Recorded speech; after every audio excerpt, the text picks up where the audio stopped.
talk more about myself in just a second. Do we want to introduce everybody? Do you guys want to introduce yourselves before we get to the segment? Yeah. My name is Andre Gray. Hi, I'm Philip J. Wolfe. Hello. Excited to be here with you all. Hi. So welcome everybody. We're gonna have a couple different segments of the presentation. I'm focusing on some of the technology side for stations who want to add closed captioning or even open captioning to their content. Primarily, I've been working with cities for the last 6 months, helping them look at ways to do it with live content, because that's a big concern for folks. But also, I've been helping folks look at stuff for post. So I'm going to talk with a couple different options, things you might consider. I'm not going to get into the specifics of buy this box or that box, but I did make some diagrams that use different examples of the hardware, and I'm happy to share those kind of specifics with folks afterwards if they'd like. But I'm going to go first. We'll all do about 20 minutes, and then we're going to save 15 minutes at the end for questions and answers and stuff like that. And I have set a timer, so if this timer goes off before I'm done talking, that means I did not follow my timer of 20 minutes. So I'm going to try to stop right before this goes beep. I am a somewhat scattered presenter. I don't always stick to a script. I tend to ramble extemporaneously. So I tried to be more focused and give you guys a PowerPoint that keeps us on a certain path. That being said, if people have questions or if things pop up while I'm just talking, I'm happy to diverge. So very first thing before I even get into talking about myself and what I'm doing and whatnot, and which maybe I'll loop back to at the end, I wanted to actually have us use closed captioning during my part of the session. And so I'm using this tool here, webcaptioner.com, and it's a free service. It's donationware. So if you use it for something and you want to donate what it was worth to you, that's what they ask for. If anybody's doing a live event or doing something and they want to generate captions right in the browser, it just uses Chrome. You just hit the button that says get started right down here. And whatever comes in from the microphone, it generates captions using artificial intelligence, using Google's automatic speech recognition. And I'll get into what all that means and how it compares in a few minutes. But I figured we would actually try using it while doing the presentation, even if it means my slides are kind of hard to read. So yes, so like I said, it's donation-based software. I went ahead and donated earlier this week so I wouldn't feel bad using up their bandwidth. And they do have to pay Google for every minute that this is being used. So is that why they can spell your last name correctly? I gave them money and they can spell my name. It's great. No, they pulled it right out of Facebook. All right, so that's my reminder to keep it running. I did put things in the bags, and so some of you might have this little flyer. It'd be on the opposite side of my coloring sheet that I made. Basically, I wanted to try to give you guys some documentation, something that would reflect the process of looking at captioning. So I'm going to try not to read all of this out loud, but I will, kind of walk through it a little bit. Basically, there's 3 general paths if you're going to close caption your television channel. You can take the path of only worrying about the live events, because those are the things that people have the greatest amount of expectation for, that if there's a live city meeting that they can understand what's happening as it's going. You can take a second path, which is to also do all your non-live content in post-production and actually get that captioned. The professional way to do this would be to caption your live content one way, caption your post content another way, combine them together into your workflow. But I'm going to be honest, most community television stations don't have the capacity to have more than one workflow for something like this. So that's why I'm also proposing a third path, which is not the traditional professional way. This is the way they do things like infomercial television channels, where 24/7, whatever audio comes in is receiving captions live. And that's kind of the Ron Popeil set it and forget it. You can set it up. It might not be the professional way to do it, where you're treating all of the content as best you can, but it might be the most achievable way for some folks if they want to caption everything on their channel to just feed it all into a single workflow. So this was my attempt to, move the slides. I'll get people handouts if you don't have one. I'm not expecting you to memorize all this, but I was just trying to give a path. If you're going to be doing it live, then the questions you have to ask yourself, are you going to record those captions that you've got live? Going to save them? And if so, are you going to take the time to edit them and correct them? Because even if they're done by humans, they're not necessarily going to be 100% accurate. Especially if it's done with artificial intelligence, there's going to be errors. Same thing with the post-production. If you send everything through post, you got to ask yourself how you're going to do it. Are you going to do it right within your nonlinear editor? Do it with a Premiere plugin? Are you going to do it in your playback workflow? Or are you going to do it with like third-party tools that you or your producers send stuff off to? And if you do it in post, are you going to take the time to fix the things that aren't right? If you're doing it for $150 an hour and paying an outside service, they'll make it correct for you. But if you're doing it the cheap way, are you going to put staff or volunteer time into editing the things that aren't correct? And then the same thing, if you're doing it all day, every day, what you really got to ask yourself is, am I going to leave one single language model running 24/7 on my channel? Or do I have some programs that are in Spanish, and so I'm going to load a Spanish language model for that? Or some programs that are folks that have a very strong accent, and I load a different language model that's formulated around their accent. Some of the different systems have different models. So, and then the last thing is, if you're going to run it 24/7, are you going to save all those? Are you going to be able to deal with all the things you save? Are you going to handle that going forward, or are you just going to caption it and forget it as it goes? So these are what I was trying to put into a diagram. I'll gladly provide this to anybody who wants it. But I just wanted to try to give some thoughts that people think through. So the real question with captioning often is, how do professionals do this? And typically, captioning is handled professionally with human stenographers, trained maybe 6 years in order to be able to provide the type of speed typing on a specialty keyboard. It's very expensive because this is a limited resource skill. There's only so many people. They can only do so much. It seems to be about $150 an hour on the high end, and talking to cities who have negotiated things and groups that are less expensive, maybe like $85, $86 is the best I've heard so far for per hour human stenographer. People could have better deals. I'm just going by the best I've heard from folks. This is the best professional way to do it, but there's a lot of complications, particularly in having to book, schedule ahead of time, have multiple people to hand off. 6-hour meetings are not uncommon in the world of city government. Meetings that were supposed to go for 3 hours and got canceled after 15 minutes because not enough people showed up is also not uncommon in city government. So I'll get into that in a few minutes about advantages and disadvantages of AI, but when you're dealing with humans, you need to book in advance. You might need to pay for it, whether or not the meeting even goes through. And which is why I think only a certain amount of city meetings are currently being captioned that professional way. The other professional way to do it is what's called re-speaking. I don't know if anybody ever used Dragon Naturally Speaking or tools like that in the past for typing. Re-speaking involves training it around one person's voice, or maybe a couple people who've been trained, but you listen in headphones to what's being said and you repeat it into a microphone, and then that voice is what gets turned into text. Newer technologies now don't need to be voice printed to one individual voice, but re-speaking is still kind of a professional way that you don't need a person to type all the time, but you do need someone to listen. If your station was interested in training local folks to do this, re-speaking would be a lot easier to train someone on than stenographer typing. It'd be a good way to have a jobs program or employ local folks. But again, it's a specialty skill.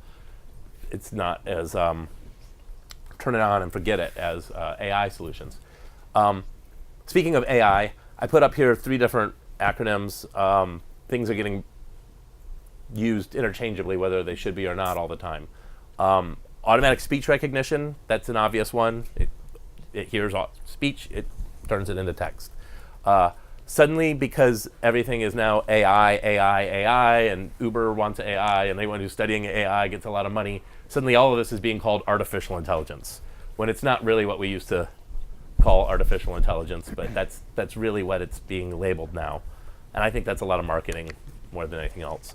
And then machine learning is really what this was being called before, and people are moving away from that phrase, but really that's the logic here, is that the machine learns what words it ought to be and gets better over time the more it's doing. How am I doing on time? Oh good, I'm only halfway through. Okay, so on the AI, there are some upsides and some downsides.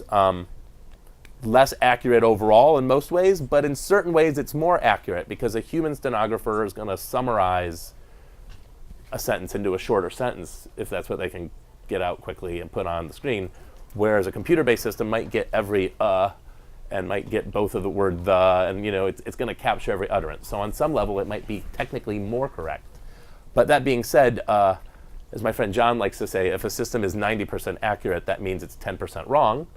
And all of these systems like to advertise that they're 85 or 90 or 92, whatever number they essentially make up.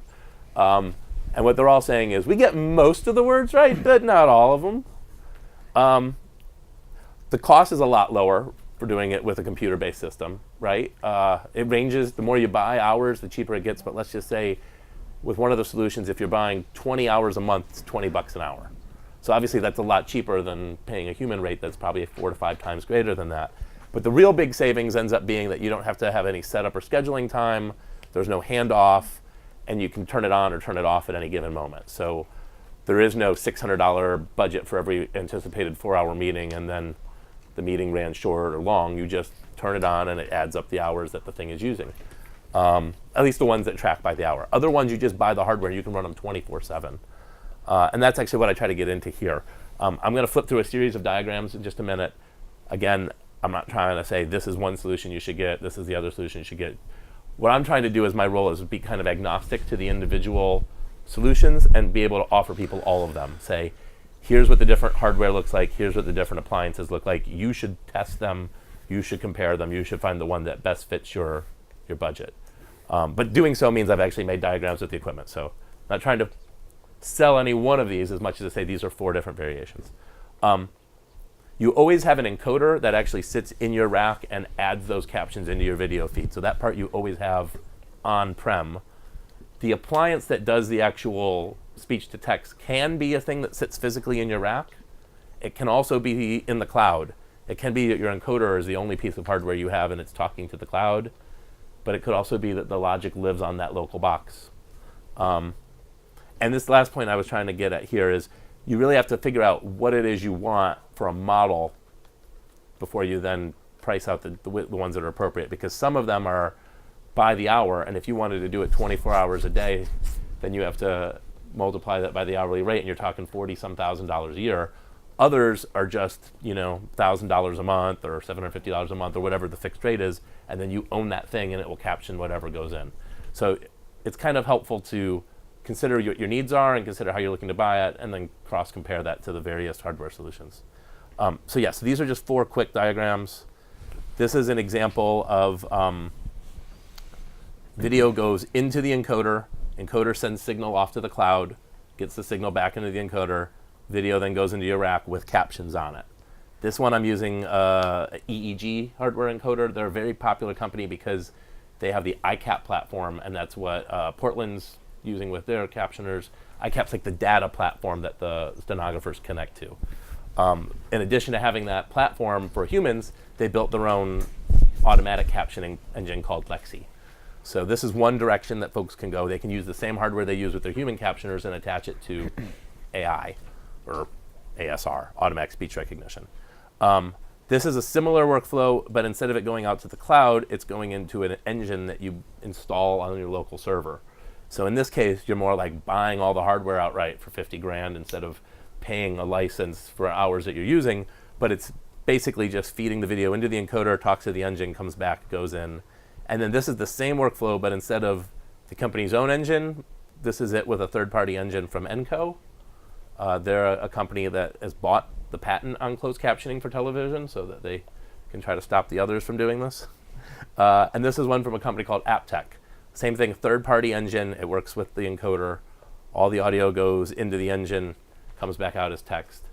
AppTech comes out of handling the audio that was recorded for the government of all of our phone calls. And so they're very good at deciphering unclear audio. Thanks to how bad cellular connections have been in all the time that they've been transcribing it. So last thing, I'm big on looking at DIY options. Obviously, if you're doing it for your channel for professional distribution, you want it to be actual closed captions that are inside the video. But if you're doing what I'm doing right now, where you're just trying to put words up on screen, or you need to do things with no budget, you can use open captions with this tool I was talking about earlier, Web Captioner. Another DIY way to do things is to do it inside your editing workflow. This is a screenshot of a Premiere plugin called Transcriptive. There's another really good Premiere plugin coming out from a company called Trint that does transcriptions for journalists. If you do it within your Premiere or Final Cut plugin, your producers can actually generate transcripts when they get to the end of their project and submit a program for broadcast that has their approved transcript in it. And they can themselves see what the computer generated that's not right and edit it. So it doesn't always have to be on the onus of the station.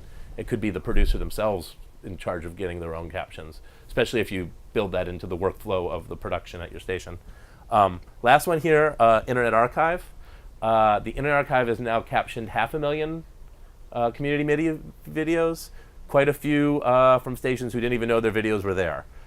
John in the back corner has set it up for the Internet Archive to pull in every Vimeo and YouTube collection from any city, and it's now added captions to all of those. So if you have videos up on YouTube, you can go find your collection in the archive and find those captions. But if YouTube was already doing that, then what's the difference? Great question. I'll get into this for a second before I'm out. I got 5 minutes according to this, but we'll see. So YouTube's generating captions. Archive is generating captions with a different tool. John just showed me a way to use a Unix script to compare those captions, remove all the like words, and show you the phrases that one system generated versus the phrases the other system generated. And you can see that if both systems are 85 or 90% accurate, they're not accurate on the same words. There are things that one gets right and things that the other gets right. And we're still at a stage where you really have to look at the different options and actually try to read the output and see, which one gave me the best value for free. They both give you what you paid for, but they're not necessarily perfect. My thing is to tell people nothing that you're going to do with automatic captioning is going to be perfect, but it's going to be more accessible than the video was when there were no captions. And if the city is not going to be able to spend even $75 an hour on human captions, but they can do it in an automated way that will get better as time goes on, then I think that's a good direction. I still advise everyone to do things the most professional way they can afford. And I should go back to myself for a second and I'll stop. My job, what I'm trying to be, is the consultant to help stations evaluate solutions, compare what the costs are to what the expectations are, and try to find something that works for their workflow and is as accurate as possible. But all of this stuff is changing really rapidly. So, just 1 second. So I'm just hoping to stay on top of it, and if somebody chooses something, be able to offer them other options 6 months, a year later as things change. Go ahead. Do public stations legally have to have closed captioning like commercial? Yeah, so great question. So the FCC has stated that you have a number of exemptions that you don't have to follow if you're under a certain amount of budget, if you're not doing this or that. So overall, we've always thought like, hey, we're not covered by the FCC, we're not required by the FCC. But the ADA does not give you an exemption for that. So you are, and I'm not going to get the wording here correct, but you're required to give your best effort. You're required to research and try to find the best way that you can serve everyone in your community. And it doesn't have the same level of accuracy required that the FCC did for commercial, where they say it must be this exact amount. But it does say you need to, go ahead, Mike. Finish your thought. I was going to say, it does say that you need to make a best case effort to I wanted to add to his response, if I may. Yeah, please. So just to let you know, the ADA, I just want to clarify the point about the ADA, because it's the language is reasonable accommodation. That's the language they used. A reasonable accommodation for people who are providing that accommodation. It's their judgment as far as what's good enough. But as far as how we receive access, it's not good enough. So again, like what is quote unquote the reasonable accommodation? That's the problem. Just one thing I wanted to point out. Number two, 2016, we passed an ordinance which I helped write, which required captioning in public places in Portland. They had to be required and have to leave it on TVs that have that capability, whether it's TV, any kind of media, advertising, movies, sports, restaurants, bars, hotels or hospitals, everywhere. It's required. So anyway, I'll stop there. Just wanted to throw that out there. Good point. Mike? And if I can just add a layer onto that, the standard is effective communication, actually, that the Department of Justice talks about, is that local governments, nonprofits, and businesses have a responsibility to effectively communicate with the public. And so the burden, the burden is on the type of entity to determine how they effectively communicate with audiences, and to determine whether or not there's an undue burden based upon that effective communication. But there's a responsibility that a local government has that goes above and beyond to say what other types of accommodations are. So the Department of Justice actually has a very nice short summary in terms of approaching this under effective communication standards that goes above and beyond the thing that you're talking about with a reasonable accommodation, because it gets to the heart of this entire question of having responsibility to the community. Yes. So Title. Titles 1 through 7, and they're still being revised, and there's still amendments being made, clarification, expansion, etc., on some of the details. But you referenced undue burden. That's the point that I wanted to sort of argue about what's undue, because Depending on the party. depending on the parties involved, they might not be prepared to offer reasonable accommodation until the event is upon them, and then there's this last-minute scramble to find those accommodations, and then they would refer to those burdens as undue. Whereas if they had done everything ahead of time, checked the budget, and had it included, it wouldn't have been. So it's the undueness that is sometimes used as an excuse. I just wanted to argue that one point. There's no argument whatsoever. We're on the same page. Yeah. That ignorance of the law is no. It's a legal ignorance issue. Of the law is I get no it. excuse for Correct. responsibility, right? So, and there's a difference between being caught off guard and being planfully responsible for service to the public. So, we're on the same page. Yeah. So my last bit I will just say is, if anybody wants any additional information on this, if they want my slides, they want any diagrams, they want any information on the different solutions, I'm more than happy to share it.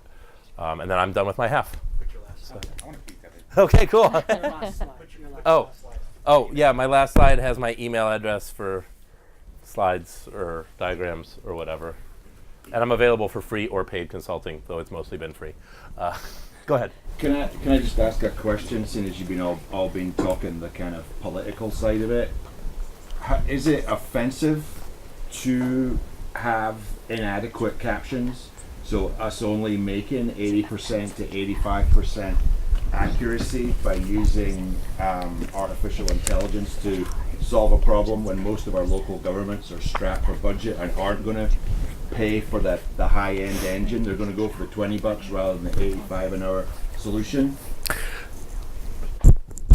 So if this was all coming up with gibberish and it was like not close to accurate to what people were saying, I would say it's kind of offensive if you're giving mostly hard to follow. And if it's close as broadcast television, which isn't always 100% accurate, then I would say it's respectful, but I don't know. I mean, I'm not from that side, so that's... Yeah. Well, Philip here again, and I just to respond to that question, yeah, I mean, so you all are people who are able-bodied, who have hearing privilege, and you all get 100%, so why should I accept 80%? That is considered quote-unquote adequate, because you all didn't want to make the effort to bring things up to that level. So yeah, that is offensive, just, yeah, being honest. Thank you. I mean, yeah, I can try to be reasonable. I mean, I understand technology is not perfect, but I do expect better, though. So that's all. My only take on this is that while it's still not as good as it should be, it's clearly getting better, and that if we start researching and trying and comparing, Yes. then we can get closer and closer to something that actually meets everybody's needs. And we shouldn't satisfy with what the lowest bar is, but we should test with our own. So I'm trying to Yeah. get at that kind Right. Yeah. of perspective. But I'm done. I'm going to turn it over to the other guys. Thank you, Dan. Thank you guys. And do you guys Good want- job. Nice presentation. I like you. that. All right. Hi, everyone. I'm Philip J. Wolfe. So I'm running for City Council, position 2 right now. position 2. And first I wanted to just kind of give you a little background on where I'm coming from and how I got to where I am today. Just an in-depth perspective, in-depth discussion of my perspective. So I just want to clarify, if you hear, quote unquote, me burp, I just want to clarify that wouldn't have been me, that would be the interpreter burping, because he's the one who has the microphone on him. Just want to make sure you know it's not me. All right. So I grew up in upstate New York, and I was in the newspaper when I was 7, and I wish that I had it with me today. I didn't bring it, but that newspaper article said it was the first boy in the state of New York to get a little caption decoder, and it was a big, fat, heavy machine with a couple knobs on the front, very old. The first model. This was the first model of its kind. But I was so excited because this was donated by the Lions Club. And I was like, oh yes, so excited. I hooked it up myself because the person who ordered it talked with my mom, and they were talking to the technician, and I was left out of that conversation. I didn't get to be involved in that. But I didn't care. I just focused on the machine and setting it up and watching it work, and it was very exciting, and it was a great benefit. And so I've loved captioning ever since that moment. So then I did some traveling in my life and looked at a variety of technological solutions over that time. And since I moved to Washington, D.C., I moved to L.A., and of course I would go to different cities like San Francisco, Chicago, Washington, D.C., what have you, blah, blah, blah. And then Seattle, and now I'm here in Portland, 10 years now, and this is the first time in my life in Portland where I felt home, really, which was a wonderful feeling. Love Portland. However, accessibility this is the worst place, Portland, of any that I've ever seen. Just to give you that perspective, it's sad. And also, this is where I come in, so to speak. So I've gone to City Hall many times. Definitely want to voice my concerns about a variety of things, and especially captioning. It's not perfect, as discussed. They often go out, and I have to interrupt somebody and get the proceedings to put on hold until the technological issue is fixed. I mean, it's like a good 3 minutes, and things will get running again, and then it goes out. I got to raise my hand, and they halt the proceedings, etc. And yeah, so that's been my experience thus far with City Hall. I mean, that can obviously be improved greatly.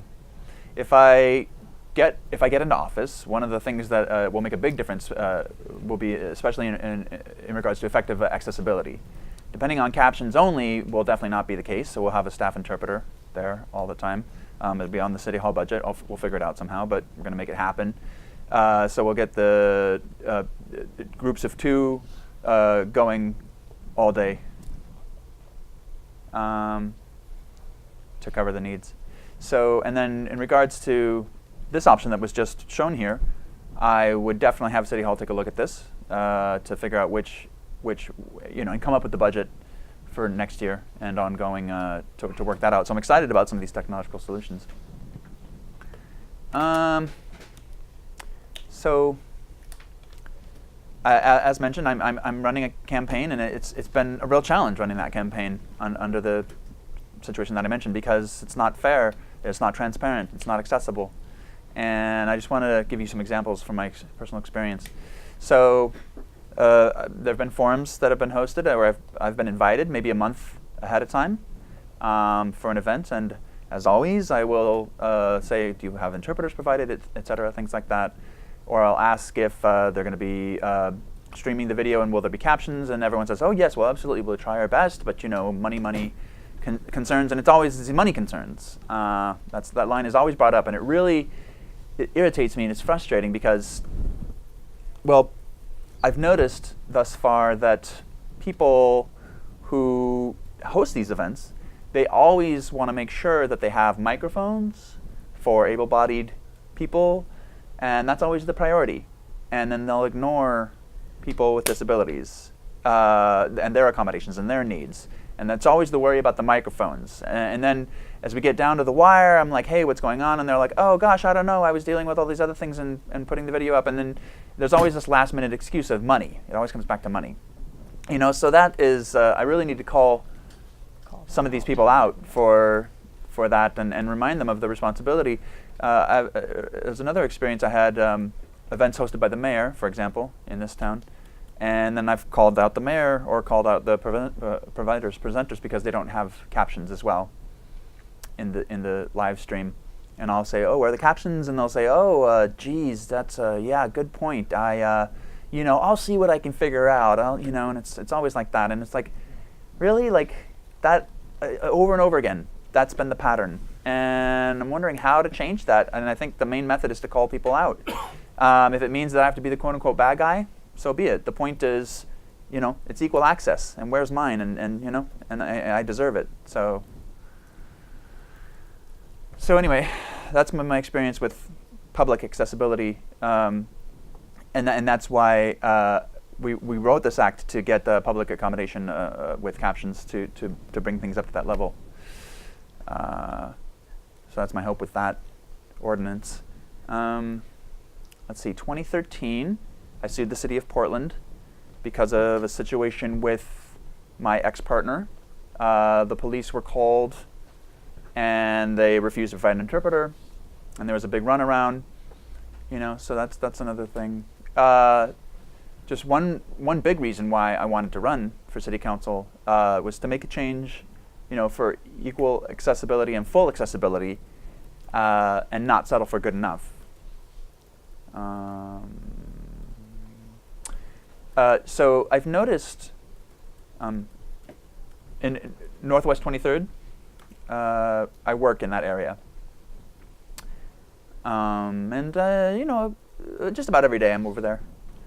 A few hours every day, at least. So I've noticed that there's a bar with captions, and just to give you an idea, I'm always keeping an eye out, whether it's a bar or a restaurant or a hospital or wherever, to see where there's places that are not captions, and I'll always go and have them turned on. And if not, I will show the person who is in charge of that the ordinance, and then they'll go turn them on and give me, and then I give them a nice smile, you know, because I'm sort of like a watchdog for those captions. But anyway, so I went to this one restaurant, and I remembered I made a note of the fact that it was during the Olympics the captions were on. And my perspective, or my assumption was that the owner didn't want to upset the hearing patrons to leave the captions on.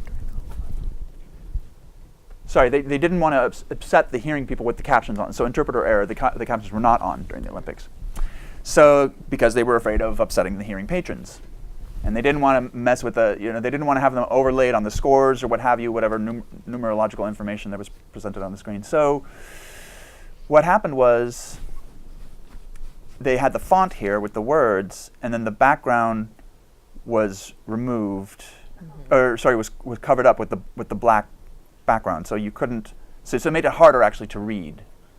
And they were worried about hearing consumers, and they weren't worried about the deaf consumers. I mean, you know. So, and what they didn't know is that the technology had improved to this point where at the bottom, I mean, it could be switched, or rather it would be switched automatically, and the captions would jump up to the top of the screen rather than obfuscate the words and numbers at the bottom. So there's already been improvements in that area, but still people were kind of clueless about, they wanted to please the hearing people, and the other people felt entitled. And so, you know, I had to sort of point out to them, yet again, you really needed to put that on and leave it on.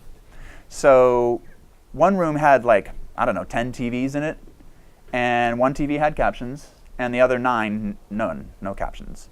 And each one was showing a different event. But the only one that had captions was sports. So, you know, I needed to say, again, you guys, all TVs. And it's a lot of this. It's a lot of, hey, nudging, reminding, you know. So one positive thing that I'm excited about, and I have noticed this, that the mayor, in regards to the live streaming, has the captions on now all the time. And I'm like, yes, hallelujah. Also, they have an interpreter in frame down in the corner with the mayor speaking right there, and then they have captions too, so I can watch the interpreter or the captions because, frankly, I want to know that is the interpreter doing a good job, and the way that I use the captions to check that, and not in a picky way, but just making sure that the interpreter is sufficient for the event where they were hired for, and for the sake of the deaf consumers, because that's really important. That we have full access, not quote unquote good enough access. And I just want to check, how am I doing with time? I don't know, it's been 10 minutes so far? I don't know, I'm not looking closely. Good. You're all right. Okay, but what time is it now? Okay, so I'm gonna take 10 more minutes if nobody else minds. So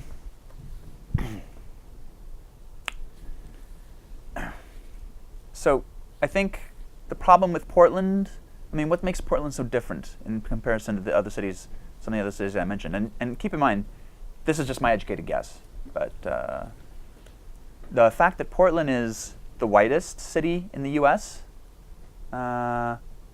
and that sense of entitlement, and the ignorance, a lot of oh well, I'm doing the right thing, a lot of that sort of how dare you. I think people are just abusing their privilege, and I see it often happen here in Portland over and over again.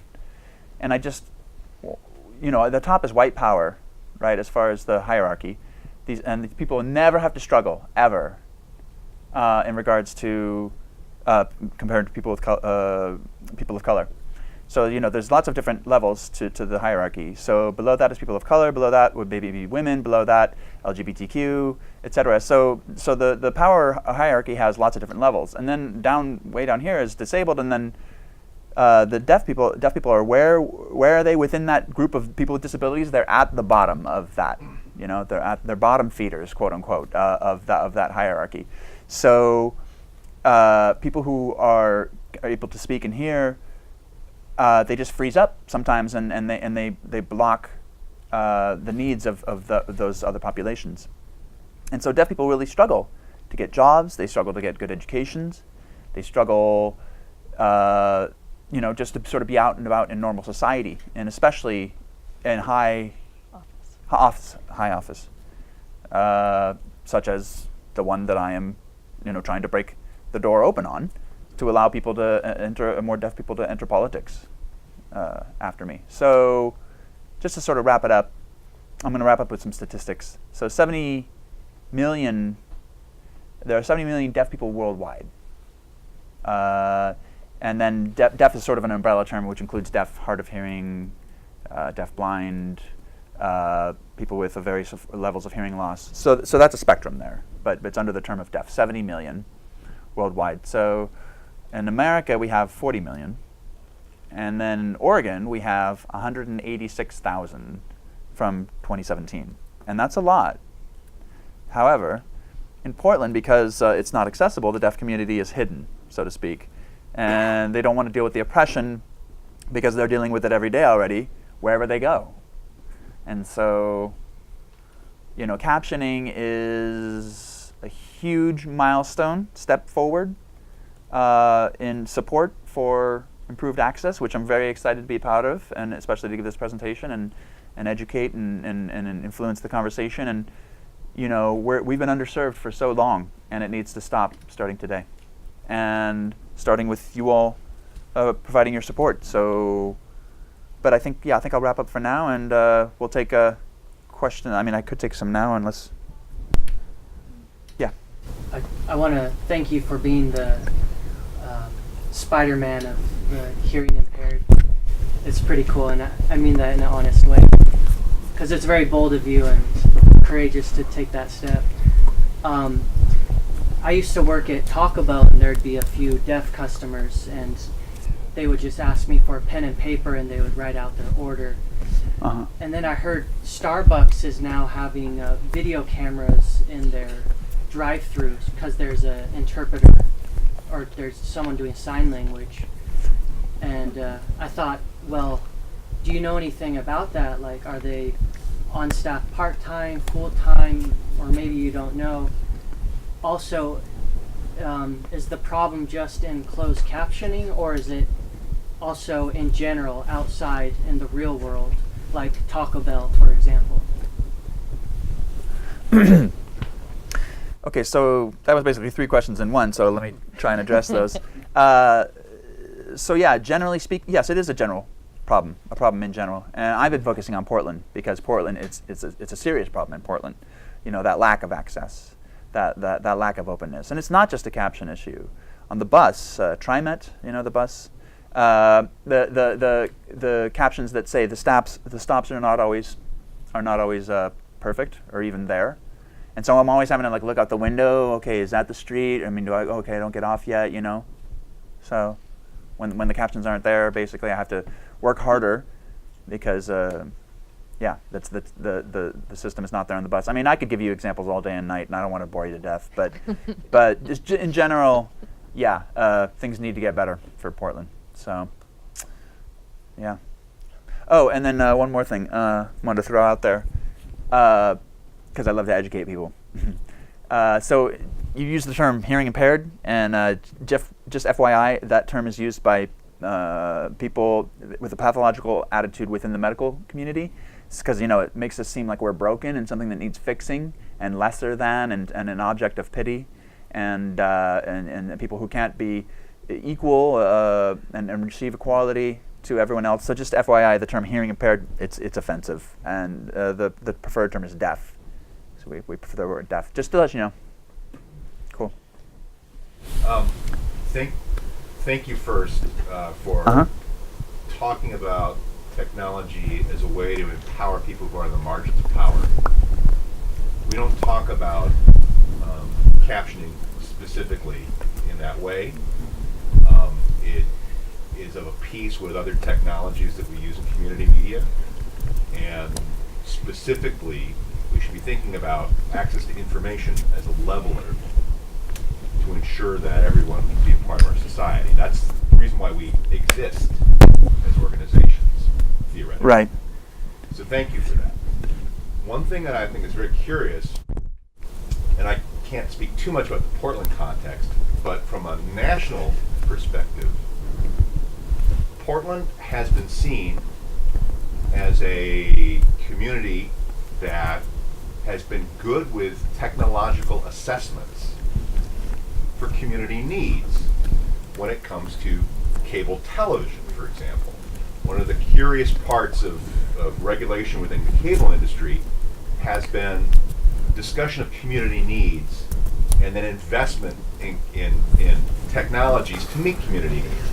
The thing that I think is very curious is that we have not seen accessibility technologies specifically at the heart of the matter in that, and they should be in that community assessment process. Absolutely. So I think that's a specific lever that all communities around the country need to be thinking about as we've been talking about this across the country. Right.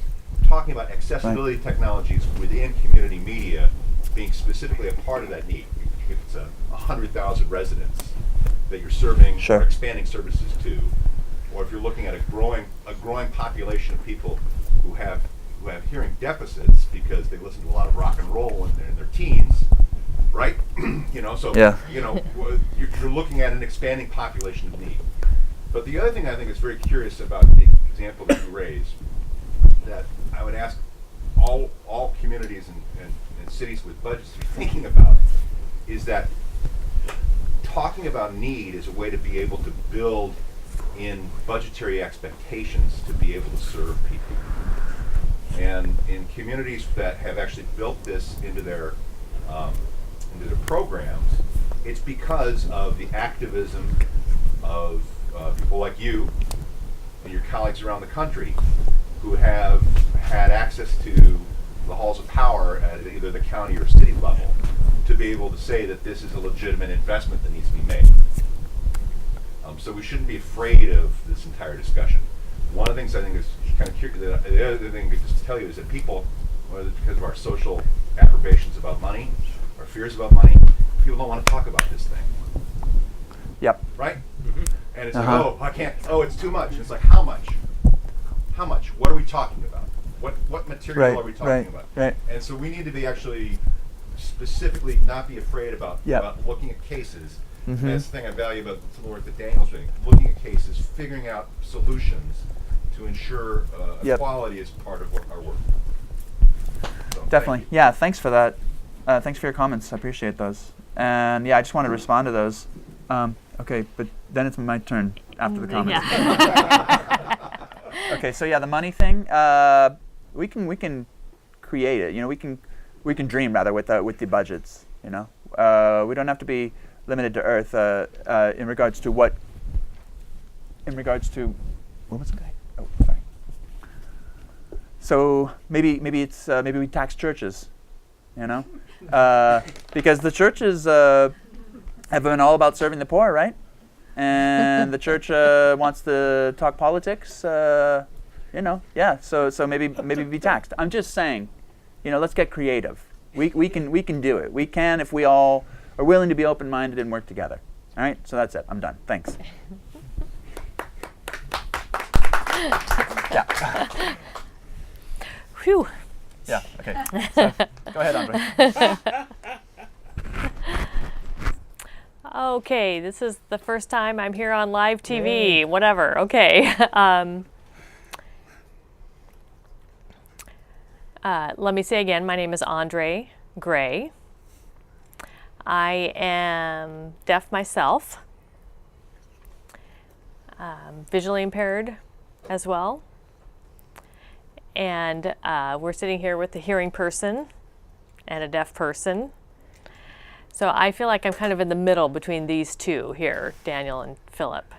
So sometimes I'm not hearing or catching everything that's happening here.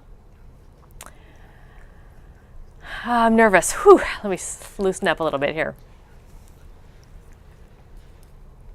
So what I'm doing today, I've been working on a project about integrating that missing 20% of the captioning that we've talked about. This is a breakdown between deaf and hearing communities. Sorry, I'm nervous. But the project that I'm working on would help hearing people understand the deaf community and help the deaf community, you know, understand the hearing community as well. So we're all want to work together. For example, I'm working with Philip, and I'm working on a documentary that is emphasizing the frustrations of events happening without closed captioning, without interpreters. So I've been doing some videography, and then we'll be showing this to the hearing community. So I've been working on this project with Philip while he's been running for office.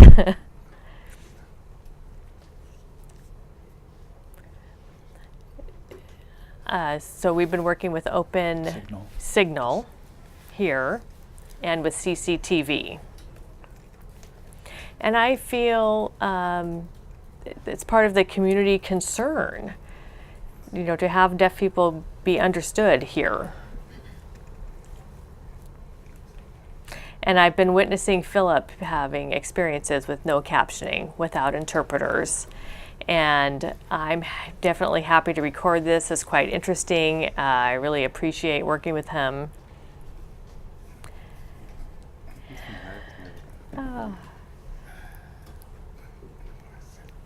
But the process, through this process, and using this experience, it's going to help people understand, and will help people understand the technology better as well. You know, we want the technology to be better. You're fine. You're doing good. Whew.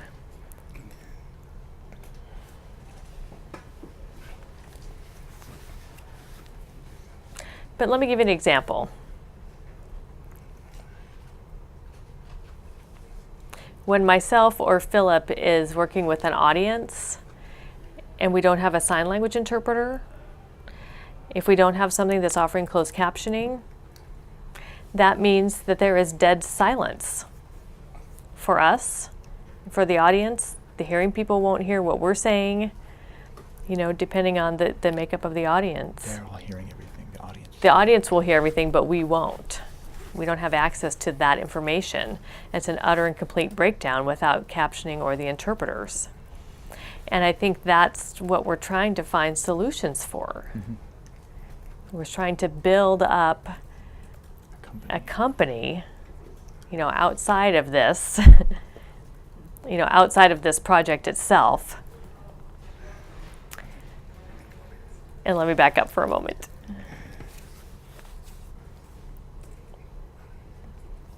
So one of my own personal frustrations, well, also I'm listening to the interpreter as well while I'm talking to you right now, so I'm like getting that loop here.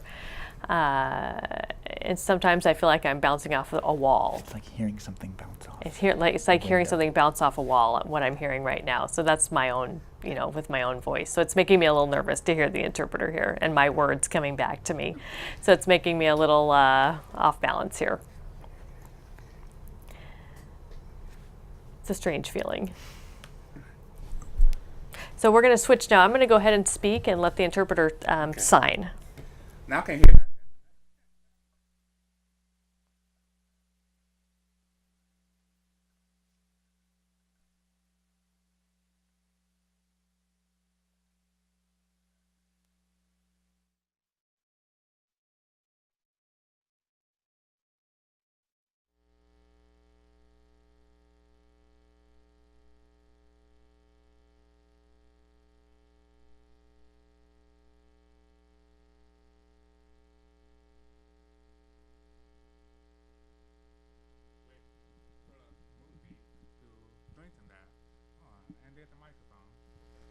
It's my first time using a microphone. Wow, okay.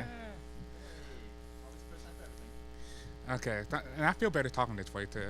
But as far as witnessing everything that Philip had gone through, it really helped me be able to put it into film, be able to put it into the project for him, for everybody to understand what can we do to make accommodation for people who can't hear. I am also working on making accommodation for people who can't see. But that's a project I have to learn and grow with. Because as far as I lose my vision, it helped me understand a blind person's situation, even though there's a lot of categories of how a blind person see or suffer. So it's so this project is called Beyond Tone, and it was based on going beyond the tone of the person speaking, beyond the person's ability to see, and beyond the person's compression of their skin. No, it's just one big project trying to make an incredibly inclusion, and it has been a little bit hard. Because, for example, if I would close caption and film a movie, and if 5 minutes of the movie would take me 5 hours to caption by hand, because the technology with AI is not available for a deaf person to sign to a computer and the AI capture everything they said. So it was to the point where I had to figure out a way to create deaf, I don't know how you say that word, stenographer. So if I created a deaf stenographer, that will be expensive. Learn that it took a while for people to learn how to type like that, and that's another frustration I just learned today. And I do want to create job opportunities for people who can read sign language and type at the same time quickly. Because this has been one of the biggest burdens as far as building this movie, and will be the biggest burden as far as doing a platform for the deaf community to expand themselves to the hearing community. I recently found out that Final Cut Pro offers closed caption built into it. You can self-generate that. I'm excited about that because before I had to write my own SRT file, and that's the part that takes 5 hours to put the name and numbers and time frame together. And that has been really hard. But my concern is that, my concern is, and I'm very happy that the CCTV and OpenSignal have provided me an opportunity to start this project. No, it would be completely impossible for me to do it based on my own pocket, based on nothing, on a simple camera on a phone or whatever. No, we do need equal technology that's available for people who broadcast it professionally. I'm still nervous, but I feel a little bit better. But let's take some questions so I can bounce off the wall a little bit, off them. You wanna? Yeah. Hi, I'm Deb Vinsol from Olympia, Washington. We often help local organizations by creating videos for events, recognition videos, fundraising videos, that type of thing. You both mentioned closed captions at events, and I understand closed captions to be not visible unless you have an encoder. I'm wondering if what I understand you say to be open captions that are visible in the room to everybody. Yeah, I'm talking about open captioning, and I'm working with an organization in Australia called AI Media. They are able to, we're going to have a forum later in May, and what they will be doing is setting up live caption through a specific forum. And the forum will have a microphone set up for the people in Australia to listen into the conversation, listen into the forum or the debate. And by the time, and they relay that information into Caption and send it back to me, or send it back to the internet or social media or wherever we are producing the live caption for. But as far as doing live capture inside of the unit or situation itself, I have witnessed that through the ability of the mayor. The mayor has ability to afford closed caption and live caption right then and there. But live caption per hour is about $180 to $400 per hour to do live caption. And they don't only do it with stenographer, but they combine multiple sources like he mentioned earlier, and that's how that works. But could I just clarify with Philip? When you refer to captions at events, you're referring to a monitor in the room where you can see the captions, as can anybody else who's in the room? Yep. Okay. Yeah. I just wanted to clarify. There's a difference between closed and open captions. Closed is for TV, open is for movie theaters, and you'll see it up there. Right. But yeah, thanks for clarifying. Okay. I'll just say they have decoders built now for AV purposes, like putting in the meeting room, that will put the captions above the video and squeeze the video down so that it doesn't overlap with anything. There's a couple that are now designed for meeting rooms for that reason. So, I have a question for Andrew. So I'm Luis Mendoza, I'm a community facilitator for CCTV. And I have worked with Andrew on the studio. I see some of the struggles that he goes through, and it's kind of difficult and hard. I know he asked the questions about closed captioning, and one of my answers was he could either do it on his editing, enter it manually, or he could do it on YouTube. But the same thing, I told him the same thing, like there's like 80% of the words are not accurate, so that's something he has to go back and look. And now, thank you for this eye-opening for us, for me. I want to talk to the executive director so we could get like a plug-in program for the final that goes so we can add captions in some of the computers, not all.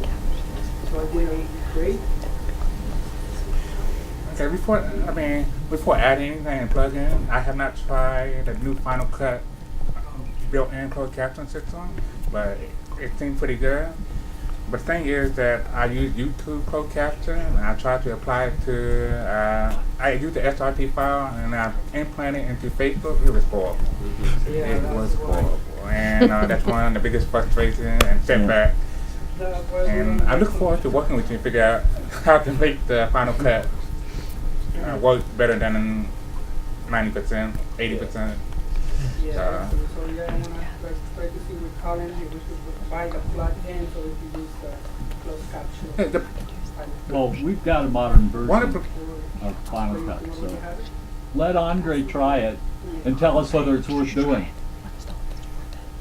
Okay, yeah, that's two things I want to see if it's worth it. It's the Final Cut built-in plugin. And there's another company called Rev, and they offer plugins for Final Cut and stuff.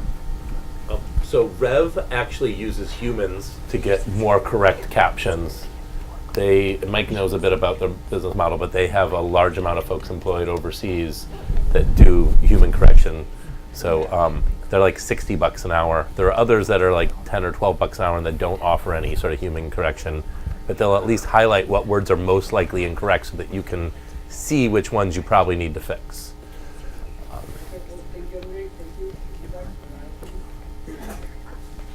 What's the price on this? This is free. This thing right here is donationware, so I gave them $50 so I wouldn't feel so bad running it all the time, but this web captioner is something somebody built for their church and they give away free. Sorry. I have a question. Ooh, damn, it's so close. That's my vision problem. Okay, my question is that we viewed the Google situation before here in Open Signal for a meeting, and we had like this many people, but when one person speaks, it's perfect. And then we start doing the questions, the feedback, it just shut down, freeze up, and it didn't work too well. And that's why I'm not too happy about this, but maybe we can talk about it later and see how to make it better. Because I'm sure Open Signal would love to know how to make that closed caption situation better, but when it happened here, it was horrible. It was the biggest punch in my face, or offense, to me, not being able to utilize Google efficiently as the next person. I'll just say that everything varies based on audio. You. Yeah, I was going to say there are at least some beta products out in testing that are like an Amazon Echo that have 7 microphones in them, and then they wind up having cameras on top of them, and so they use the audio triangulation technology to figure out who's speaking, and that camera gets turned on. And if you have 2 or more people speaking at the same time, you get the kind of Google Hangouts. Instead of a headshot, you get the film strip with multiple people. And so this is something that's being rolled out and worked on. Several companies are offering this technology in testing now. But it's a promising technology. This is not, we're not talking multiple thousands of dollars, we're talking, around 1,000. And if I may, you're actually going to see more products like this that are matching voice recognition with face recognition. So unfortunately, we've lost our privacy. A lot of these technologies were developed by the NSA, but the question is, can we use evil for good? So I think we'll be seeing a lot more of these types of technologies accelerating in the coming years. So I will just confirm what Mike is saying, that the ones that do the best with bad audio are the ones that the government built to listen to our phone calls. So if you feel okay using things that were built for nefarious reasons by your own tax dollars, there are things that are okay at picking up multiple words. Thank you, Charles. Oh, I can't. This is the wrong one. Sorry. Go. Yeah, I've got a question. I'd like to throw it out to all 3 of you, and I think I'll start with Andre, bounce it over to Philip, and then come back to you. But it is about audio. We've talked about captioning. Just a little background, I recently had the opportunity to work with the county government to do an upgrade and a tune-up to their assisted listening device, which was basically just glorified FM transmission for people in the room to hear a live event. But starting with Andre as a media creator, and then going to Philip, who offered the comparison of live signing to compare accuracy with open captioning. Is there any other breakthrough audio technology or just good audio techniques that help with assisted listening and accessibility. Anything in the transmission pathway to make sound more listenable to people with different levels of deafness when they're listening at home or watching through the internet, things like that. That's a good question. Okay, the current technology that they use for something like that in a group, or they help a deaf person to belong in a group, it helps some deaf people belong in a group because I can hear. I have a $7,000 hearing aid that can pick up loop signal, the open signal reaching the person, and they have a loop transmitter FM device that will help me hear the audience, but it will not help a person like Philip. I mean, it's nice to have something that helps me, but it won't help everybody else. And for me, the loop has been pretty good. I enjoyed it. As far as making it enjoyable for everybody, it's not on point. And what would it take to make it on point is a lot of energy invested into the situation as far as recognizing a deaf person from hearing a little bit to hearing a lot, like myself, to profoundly deaf. We have to create a system that includes everybody, like constant classroom research, and that's what I'm doing with Beyond Tone is creating that situation for that to happen. Quick follow-up to Andre. That loop that you say you enjoy in certain places, does a loop in any way, shape, or form work for you at home, watching television or browsing the internet or something like that? I love the loop at the movie theater. Because everybody quiet and I just listen to the movie and it transmitted right into my hearing aid. And I can watch the closed caption that's available on the movie screen and hear it. As far as other places at home, I wish I could afford a device at home. And it's something that's not, it's an extra burden for me to be able to afford it. So it's like maybe $300 to $1,000 just to have a small device on top of a $7,000 hearing aid. But I really enjoy the loop system. It's really great for me. So I can't say that for other people. Well, so I mean, first of all, I was born deaf, profoundly deaf, and I don't know if you've ever seen an audiogram, an audiologist report, but on the graph there, my dB level, decibel level, is like 105 for both ears, 105 in both ears, and then maybe 200, 300 hertz, and then it just drops off. So really, basically, I've never heard high frequencies. I mean, I can hear maybe some real low frequencies, but not clearly, because when I use the hearing aid, it increases, it amplifies the sound, and it becomes so loud that it's muffled and I can't separate, who's saying what and all the different noises. It's pointless.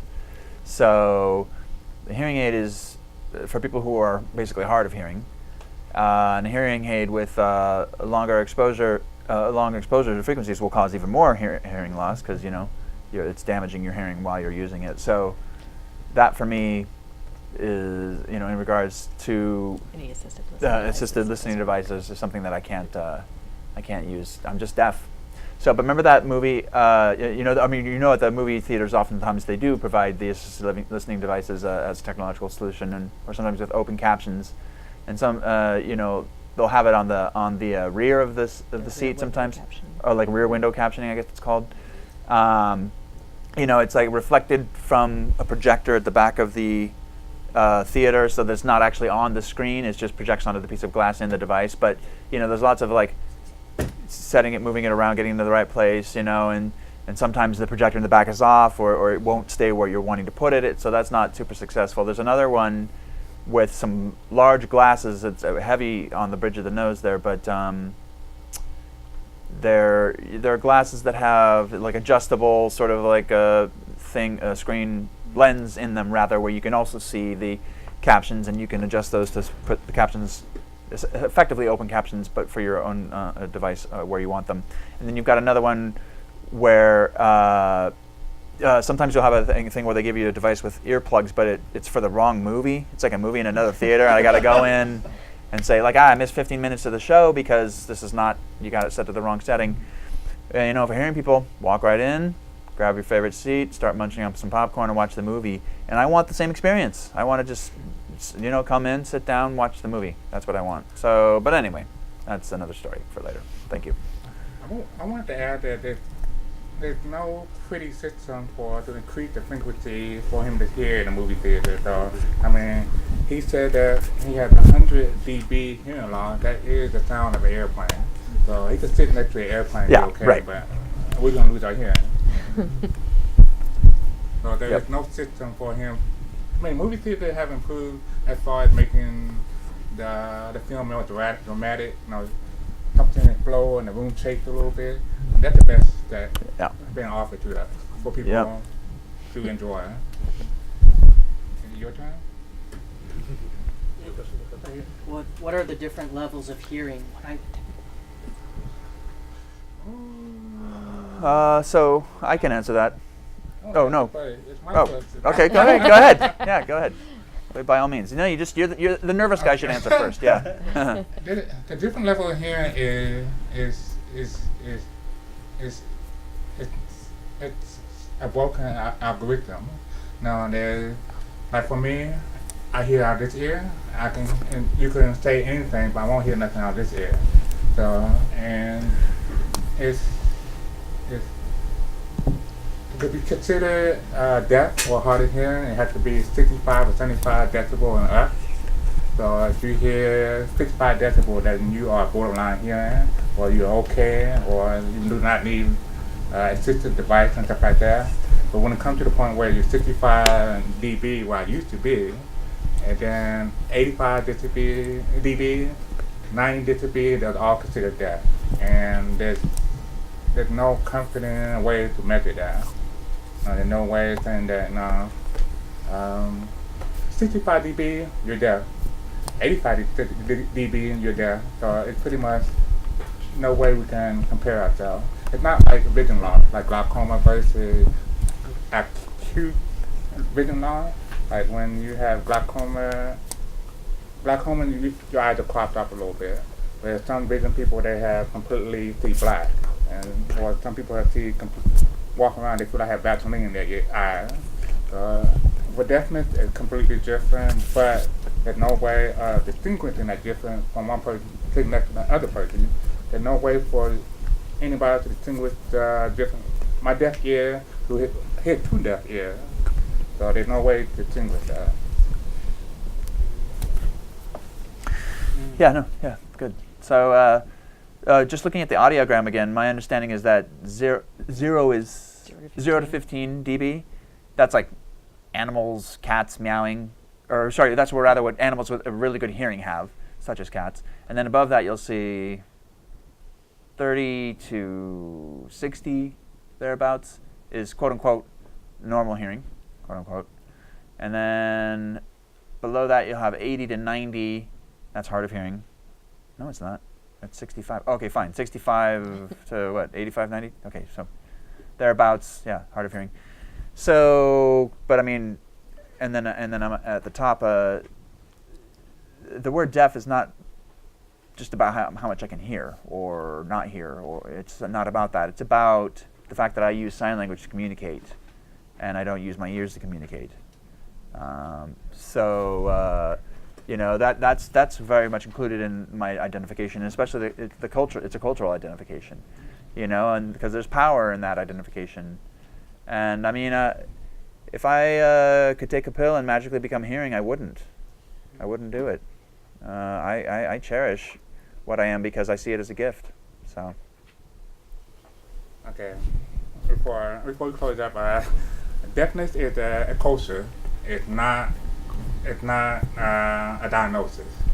And somebody made that comment on my my main Facebook page or whatever, it said definitely see a diagnosis. I'm like, no, it's not. It's a culture. It's a culture of different people who can't sign.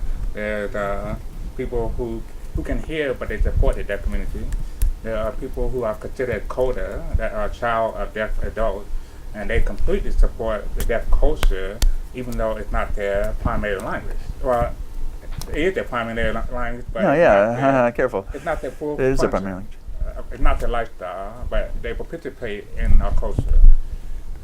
And he mentioned that there's 70 million people who are deaf in the world. And when I was doing my research, the WHO organization has estimated by 2030 there will be 1.5 billion deaf people. Billion deaf people. So that changed everything. That made closed caption more important. How to make inclusion better for the deaf community more important, because in about 12 years we're going to see a whole mess of new people who cannot hear, who cannot feel included in most of the situations that go on, like social media or job opportunities. Because at this point, deaf people unemployment rate is 70% or 80% sometimes. So there are only 20 to 30% people who cannot hear are unemployed. That's one of the concerns that we have to make caption better, because of caption or accessibility, anything that has anything to help the deaf community to be included is important. It's very vital to improve it on it right now. It's important to make it part of innovation. Now, we're doing technology, we're doing innovation to make ourselves a little bit lazy. I mean, the whole smartphone is making us lazy, but we're not offering input to help make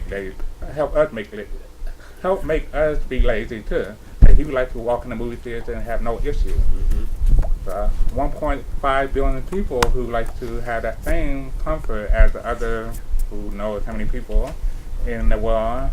At that point, we want to be able to enjoy everything just as equally, and by that time we should have enough experience to have the right innovation to do that. Okay, I'm out of breath. Yeah. Are we getting wrapped up? We're getting a wrap-up signal in there. All right. So I am very thankful. This was really beneficial for me. I really appreciate learning from you guys. I'm happy to give out any technical information anybody has any questions on my component here. I just want to reiterate again, for anybody who wants to play around with this is just webcaptioner.com. It's something somebody built for their own purposes and have made free. You can tie it into your video production equipment, so you can actually put it on screen if you're doing a 3-camera shoot at the town hall or something. And it's all donationware, so if you actually use it, just throw them a couple bucks. Thank you. Thank you. Awesome.